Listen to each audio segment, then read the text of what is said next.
मूंग की फसल लगी हुई है और मैं आपको भी ये दिखाना चाहता हूँ।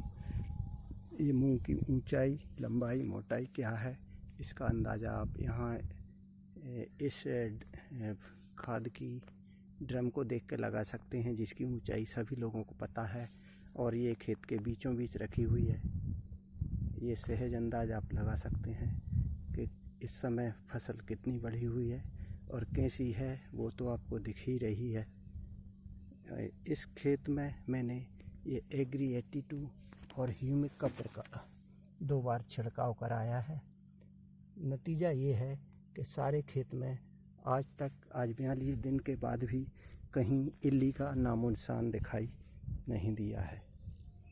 और फसल की बात करें तो फसल फलियों से लद गई है और देखने में इतनी मनोहारी और इतनी बेहतरीन लग रही है कि दिल चाहता है कि पूरा दिन यहीं खेतों में ही बिताया जाए। आज 42 दिन बाद इसमें ज़बरदस्त फलों की बहार आ गई है, ये देखिए। और फसल की मोटाई, ऊंचाई, लंबाई ये देख के आपको अंदाज़ा लग सकता है कि फसल कितनी अच्छे ढंग से बनी हुई है। इसमें 2 बार फल आ चुका है, तीसरी बार का फूल इस समय ये पूरे खेत में मौजूद है और फसल पूरे खेत में एक जैसी है। इसको मैं एक ही कहूँगा कि इसमें एग्री 82 और एग्री ह्यूमिक का ही ये कमाल है, क्योंकि लोग DAP और यूरिया का इस्तेमाल भी करते हैं और भी कई चीज़ें इसमें पोषक टॉनिक भी डालते हैं, लेकिन मैंने ऑर्गेनिक खेती की है और कुछ भी रसायन इसमें प्रयोग नहीं किया है। कीटनाशक का प्रयोग भी सिर्फ एक ही बार किया है और आज से वो पिछली 22 तारीख को किया है और आज तक ये 17-18 दिन हो गए हैं, लेकिन इसमें ना तो पहले और ना अब कहीं इल्ली का प्रकोप देखने को मिला है। अब तक किसी भी व्यक्ति को पूरे खेत में इल्ली देखने को नहीं मिली है। शायद ये कमाल भी मैं मानता हूँ कि एग्री 82 और एग्री ह्यूमिक का ही हो सकता है, क्योंकि जिन लोगों ने DAP, यूरिया, टॉनिक, पोषक और विभिन्न प्रकार के रासायनिक तत्व अपने खेतों में उपयोग करे हैं, उनके खेतों में मैंने खुद अपनी आँखों से इल्ली देखी है।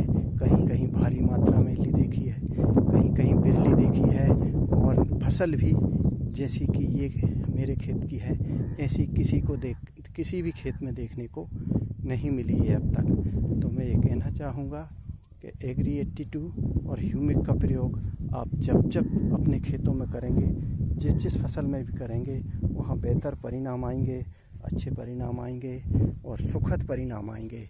और फल और फूल के साथ साथ पैदावार भी अन्य दिनों की अपेक्षा, अन्य फसलों की अपेक्षा, अन्य पड़ोसियों की अपेक्षा आपकी बेहतर होगी।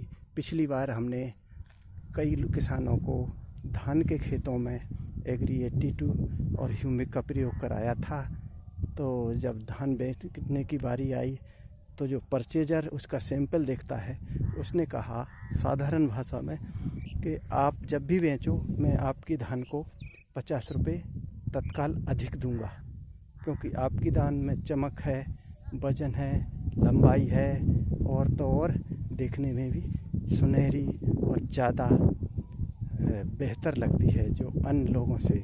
इसलिए आपको फिर एक बार सलाह दूंगा कि इल्ली के प्रकोप से बचने के लिए मौसम के प्रकोप, मतलब इस बार पिछले 3-4 दिनों से लगातार बराबर बारिश हो रही है, लेकिन अन्य लोगों की फसल आड़ी हो गई है, यानी गिर गई है पानी के वजन से, फल के वजन से या खुद के वजन से वो लोटपोट हो गई है। लेकिन हमारी मूंग में ये प्रयोग करने पर कहीं भी हमारी फसल गिरी या नष्ट या आड़ी नहीं हुई है और ना ही मौसम का कोई प्रकोप इस पे हुआ है। और यही प्रयोग हमने धान में किया था, तो धान में भी किसानों की फसल नहीं गिरी और गेहूं में जिनने यूरिया के साथ एग्री 82 और ह्यूमिक का छिड़काव किया था, तो उन लोगों को भी ये सुखद परिणाम दिया। तो दोस्तों फिर एक बार कहूँगा, एग्री एटीट्यूड और ह्यूमिक का प्रयोग अवश्य करें।